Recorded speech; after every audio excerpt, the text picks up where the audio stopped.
city you consider as home is never so attractive as when you return to it after long and difficult times in other parts of the world. My name is Dr. John Watson. I had served and been wounded in the more remote regions of Afghanistan and had been discharged from the army with specific instructions to rest. The sight of London again was already working its soothing tonic. As I rode through the familiar streets, I never suspected that a chance introduction would lead me into the most amazing adventure of my entire life.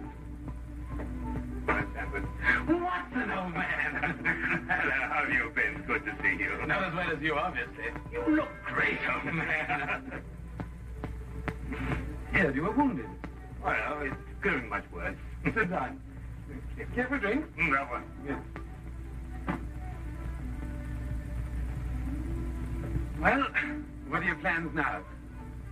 Got nothing really at the moment. I'm looking for lodgings. Trying to solve the old problem of comfortable quarters at a reasonable price. That's odd. The second man today that's used that expression. Who's the other? Well, you wouldn't know him. He's doing some work in the chemical laboratory at the hospital. Might be interesting. Yes, well, I wouldn't mind sharing a flat with somebody if he was all right. Well, Anything wrong? Oh, no. He's rather strange. Well, what's wrong with him? Nothing wrong with Holmes. That's his name, Sherlock Holmes. Well, I saw him this morning. He was doing some research with a corpse. Oh, what was he doing? He was beating it with a stick. I beg your pardon? Did you ring, sir? 2 shillings, please. Very good, sir. What did you say this Sherlock Holmes fellow was doing? He was beating a corpse with a stick. Oh? What in heaven's name do you want to do that for? He wanted to find out if it was possible to inflict a bruise on a body after death. Why? You know? Did you ask him? It's another strange thing about this Holmes. Somehow, one never thinks to question him. No.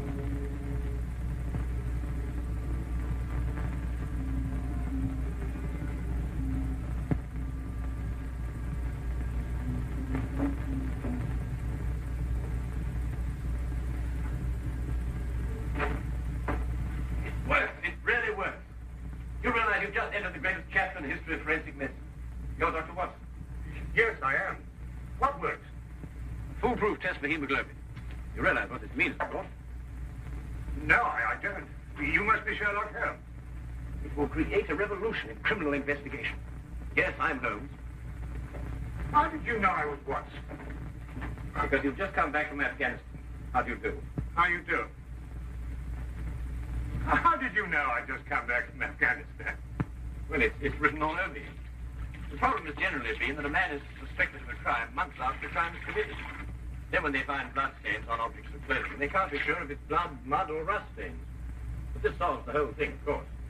Oh, of course. Of course. Stamford told me you're looking for someone to share a flat you'd found. You know, if this test had been in existence a year ago, it would have meant that Von Bishop of Frankfurt would most certainly have been hung. And that goes for Mason of Bradford, Muller, and O'Fay, naturally. Naturally. Who are these people? Did you know, I'm delighted to meet you, Watson. I think you'll like the flat. It's in Baker Street, by the way. Oh, we could pop round this afternoon and have a look at it if you can. Yes. Oh, yes, rather. I'd like that. Good. Did you mind if I play the violin? No, go right ahead. No, I don't mean now. I mean when we're sharing the flat. Oh, no, of course not. I like a bit of good music. Oh, good. I'm not very good. Oh. Tell me, Holmes. Yes. How did you know I just got back from Afghanistan? Well, it's obvious. Now, that's what you said before. It's a bit obvious. You're a doctor, that much we know. But with the air of a military man, therefore an army doctor. You've acquired a sunburn. I know it's not your natural color because your wrists are white. Your eyes tell me that you've recently been ill. I'd say some sort of tropical fever. You use your left arm stiffly as though you've sustained a wound. Now the problem becomes, where would an army doctor have contracted a fever, sustained a wound? The answer, my dear Watson, is in the present campaign in Afghanistan, naturally. Naturally. Of course, it's obvious. Naturally. We examined found the rooms at 221B Baker Street that afternoon and promptly moved in on the following day. I had, at this point, known Sherlock Holmes for only 24 hours. But the man's fantastic powers of perception, coupled with the almost unpredictable personality I'd ever encountered, kept me in a state of constant surprise when I wasn't being shocked. It was unbelievable, the things he knew and the things he didn't know. Oh, really, my dear Holmes? You mean to tell me you didn't know that the Earth moved around the sun? Really? But every school child knows that. Well, now I know it, too. And I shall promptly proceed to forget it. But why? Yes, why? Why should I remember it? Well, because it's a natural phenomenon. Well, is it important? Does it affect us? If you tell me the Earth went round the moon, would it make any possible difference to our way of life? Well, you put it that way, no. Then it's useless information, and I shall do my best to forget it. I advise you to do the same. At times, I thought the man was joking and simply having a bit of fun at my expense. But I soon learned that he was in dead earnest. I also, unknown to him, made a brief classification of the man's knowledge. Literature? Nothing. Philosophy? Nothing. Astronomy? Nothing. Politics? Disinterested. Botany? He knew everything there was to know about poison and absolutely nothing about practical gardening. Chemistry? Profound. Sensational literature? Without question, Sherlock Holmes knew the details of every horror perpetrated in the last 100 years.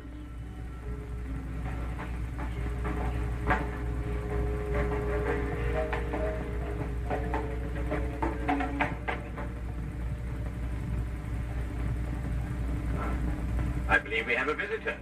Really? Is he coming here? I believe so. I would also say he's a retired sergeant of Marines. Oh, you know the man? I've never clapped eyes on him before in my life. Well, in that case, that's one of the wildest statements I ever heard. How can you possibly guess he's a retired sergeant of Marines? You've never seen him. A guess, my dear Watson. A calculated deduction. Yes, he is coming up here. Do you mind if I ask him his profession? Oh, by all means. Now, where did I put my violin case? Oh, it's over here. There you are. Ah, my old friend. Come in. Excuse me, gentlemen. I have a message here from Mr. Sherlock Holmes. Thank you.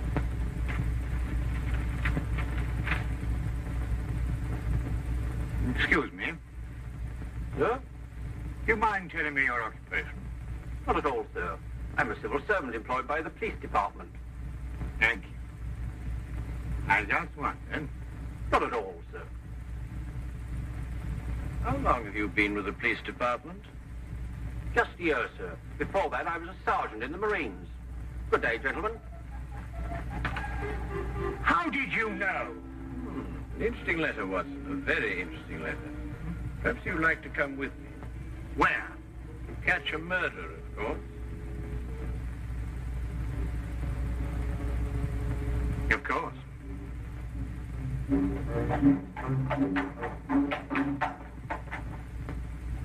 How did you know that that man was an ex-sergeant of Marines? Who? A messenger from the police. Oh, yes, the retired sergeant of Marines. That's what I said. Well, there's nothing mysterious about such observations, my dear Watson, but unfortunately, when explained, they lose their romantic order of mystery. My decision was based on observation and logical deduction. The man had a large anchor tattooed on the back of his hand. This was visible from our window. I admit I didn't notice it at the time, but since you mention it, I think there was an anchor. Oh, there was indeed. He also wore regulation sideburns and had a slight nautical roll. Thus, I judged him a Marine. Well, guess, I grant you, but only a refinement of guesses one makes every day. Don't be so disgruntled, Watson. Test your own powers of observation. We are entering the perfect situation. No? What are we entering? A house that holds a murdered man.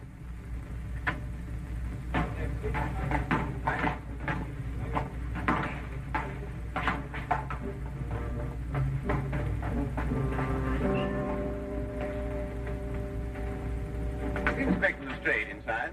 Yes, sir. May I have your name, please? Yes, Sherlock Holmes. This is Dr. Watson. Oh, that's quite all right, sir. Inspector Lestrade gave instructions to admit you. Oh, good.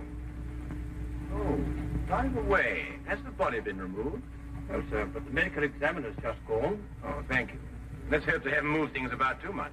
The police forces of the world seem to have an organized science of messing things about. Oh, I wouldn't say that, Holmes. Now then, move along there, everybody, move along. There's nothing to see today. I don't know. I swear I don't know. I tried to help you. Don't you believe me? I had to do what I could. It was instinctive. Instinctive for a woman like you to commit murder. That's not true. You know it's not true. I know you hate me, but you can't believe I'd do a thing like this. Yes, I can, and I do. She's a murderess. You know it as well as I. She murdered your brother. It's a lie. Yes, it's a lie. Frank, our story's a lie. The relationship you had with my son was a lie. My son's been murdered. This girl's a murderess. Why she did it, what her motive was, I don't know. They were engaged without my blessing. I can only be grateful that she gains nothing by her crime. Your duty now is to convict her. Just a moment, please.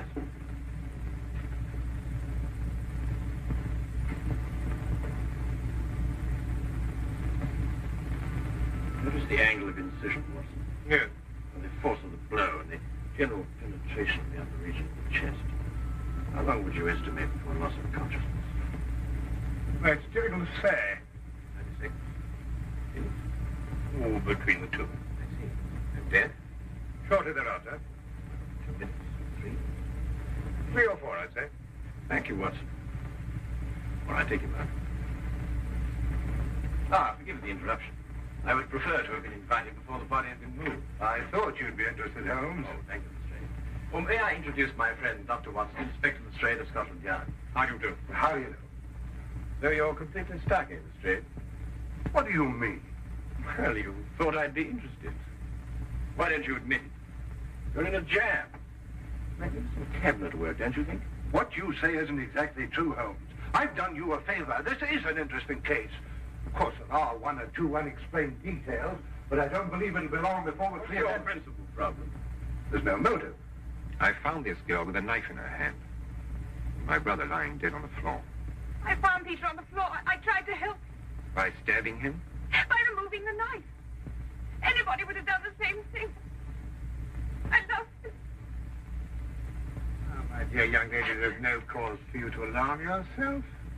No one's accusing you of, of what happened. This would be a clear-cut case if only she had a reason for murdering. There happened to be a policeman outside the house during the murder, and he said that no one came in except her. Well, what about the others? Who benefits by her death? Well, no one. The estate was left in such a way that if he died before he married, everything went to charity. My dear Inspector Lestrade, he didn't die before he married. This young lady and the man whose body was carried out of here have been married for at least a week. In the event of his death, I imagine everything passes to her.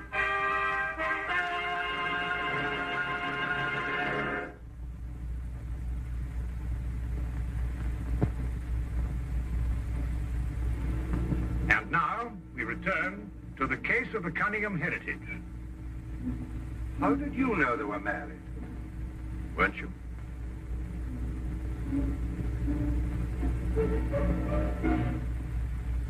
Yes, a week ago. Then you do benefit by my brother's death. You're his heir. I don't know if I am or not. I only know I didn't kill him. I swear I didn't. Where were you married? We went down to Brighton last weekend. Well, why didn't Peter say anything about it? I don't know. He asked me not to say anything. Of course I didn't. I'm afraid, young lady, I'll have to ask you to accompany me to headquarters. Sam.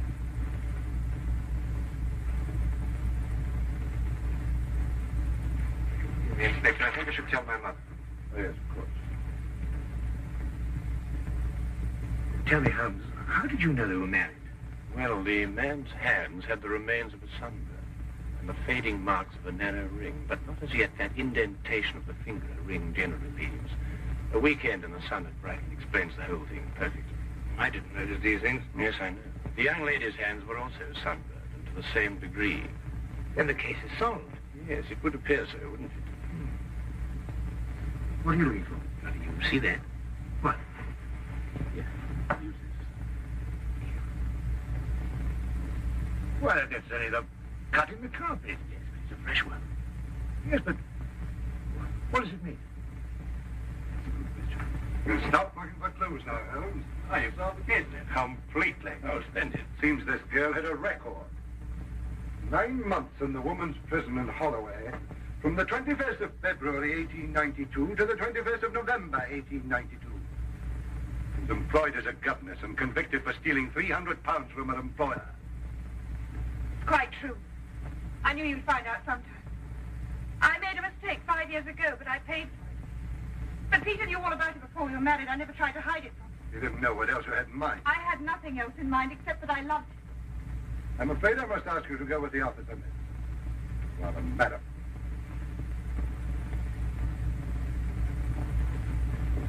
Well, that's how I like my cases. Fast and simple. Oh, indeed. You must tell me some more about it. Well, there's nothing to tell, really. This story was that Peter asked her to call here at 10 sharp. She arrived, found the door open for her, came in here and found him writhing on the floor with a knife on his chest. She screamed, pulled it out. Just then, Brother Rolfe walked in. Peter died without saying another word. So she stabbed him for the inheritance and was caught in the act. Simple. Well, holding off a law. Couldn't be simpler, could it, Watson? I still think it's a tragedy. Yes, but my job, Dr. Watson, we run up against it all the time. Yeah? No, thank you. Well, I suppose you've had some amazing adventure. Yes, but one learns to have a real philosophy of life and get a good perspective. Yes, I suppose. But just the same, I think it's a pity. Just another case of a clever girl being too clever. For a clever girl who intended to murder her husband, she certainly chose the most stupid possible way to commit the crime. What was that? Well, what's this? Checkbook. Oh, amazing deduction, Lestrade. Look. So Peter Cunningham drew a check for £1,000. 6 weeks ago. And 5 weeks ago. And 4. And 3. And 2. And that's all. Well? They're drawn to cash. Well, I don't get your point. He was a very rich man. What? A great deal of cash. It was his own money. I suppose he could do what he liked with it. You may have hit the proverbial nail, Lestrade. Now, look here, Holmes. You're trying to start something that just doesn't exist. You think so? I have a great deal of respect for your opinion, Holmes. But your trouble is that you can't leave things alone. If there isn't a mystery, you have to make one, or you're not happy. You're right, I'm not happy. There are marks on the carpet indicating a struggle. The man whose body was carried out of here was over 6 feet in height. If he had struggled with the girl who had left here, I don't think he'd have lost. She surprised him. Oh, but he was expecting her. That's her story. I'd say she sneaked up on him. What, had stabbed him in the chest? How do you sneak up on someone and stab him in the chest, Lestrade? Now, look here, Holmes. You're trying to start something, and I just won't stand for it. That girl's a jailbird, and she's guilty, and she's going to hang. And that's the end of the case. I see Inspector Lestrade is up to his usual mental gymnastics, trying to hammer square pegs into round holes. Well, it's been a great pleasure meeting you, Inspector. I warn you to keep away from that man, Holmes, or you'll be insane in less than a week.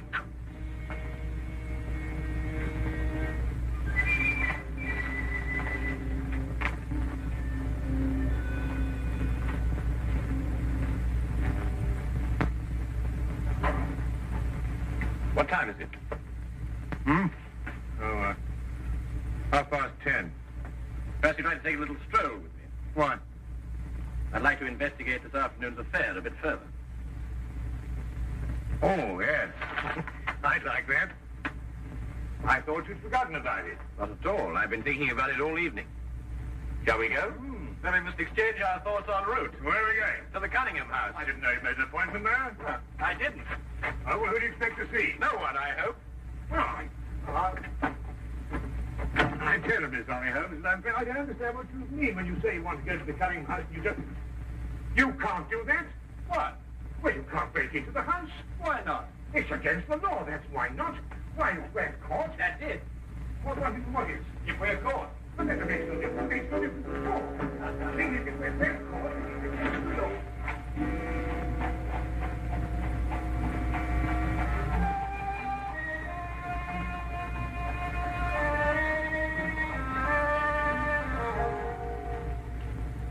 quickly now. But look, Holmes, we can't... Come on.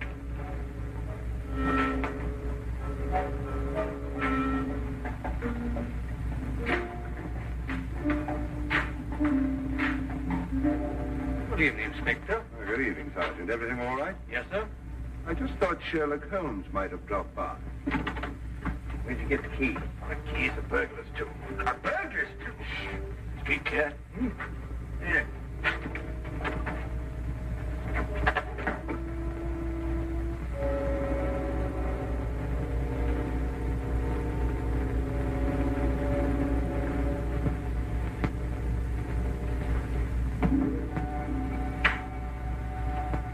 How do you know he's out? Because I had a spy watching the house. Go through that cabinet. What am I looking for? Papers, bank statements, anything to indicate passage of money from Peter Cunningham's account. Go on.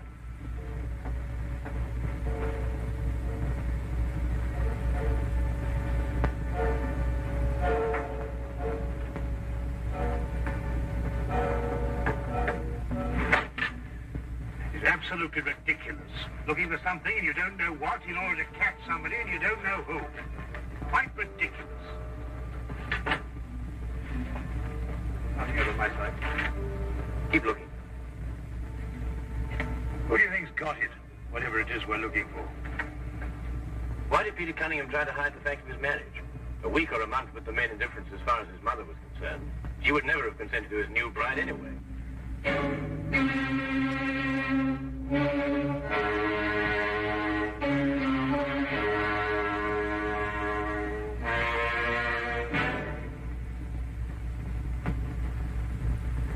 He married her to prove to me that my blackmail wouldn't stop him. And then he withheld the fact in order to give me 1 week to clear out of the country before he exposed me. The money he paid you went to buying up your promissory notes. I was being pressed, Mr. Holmes. My brother's engagement to a jailbird gave me a perfect opportunity to extract a little money from him. In fact, if he hadn't been such a bullhead, it would have gone on for quite some time. A jailbird, as you put it, makes the perfect murder suspect. Perfect, Mr. Holmes. And you and Dr. Watson make perfect burglary suspects. When I report your death to the police, they can't possibly blame me for defending the sanctity of my home.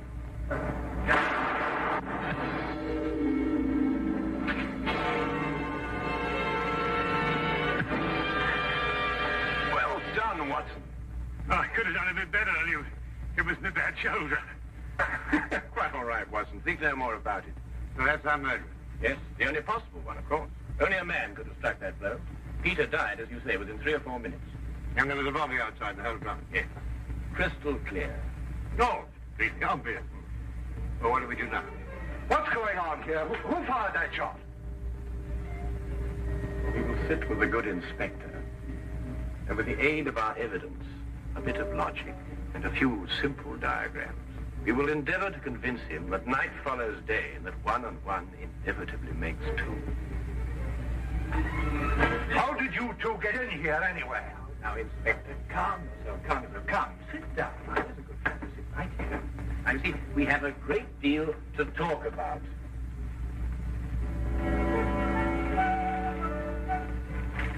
Also present with Inspector Lestrade was Dr. John Watson and a personal friend of the inspector's, Mr. Sherlock Holmes.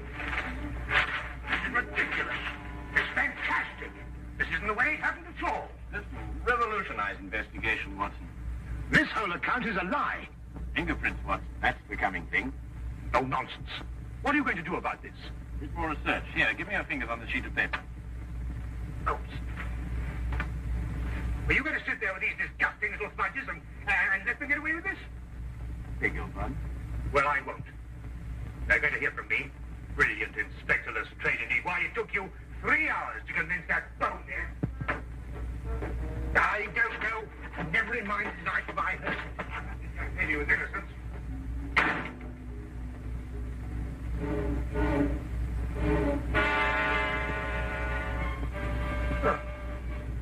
I wonder if he got more than a shoulder wound in Afghanistan.